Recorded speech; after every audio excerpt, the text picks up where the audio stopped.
English medium কেন, Bangla medium নয় কেন? তার কারণ if you don't know English, বাংলায় বলো, আমি বাংলা প্র্যাকটিস করতে চাইছি।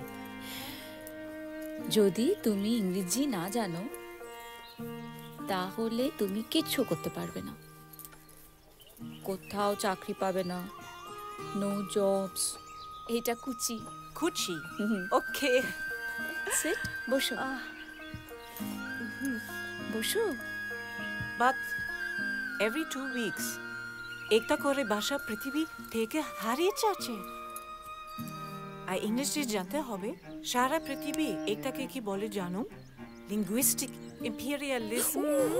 Sorry sorry sorry how funny! আমি বিদেশে থেকে বাংলা শিখছি তোমাদের মধ্যে আসতে পারবো বলে, আর তোমরা ইংলিশ শিখছো যাতে তোমরা এখান থেকে বিদেশে চলে যাবে বলে। এই জেনিফার, আমার ছেলেকে একটু ইংরেজি রাইম শিখিয়ে দাও না প্লিজ। শিওর। Thank you.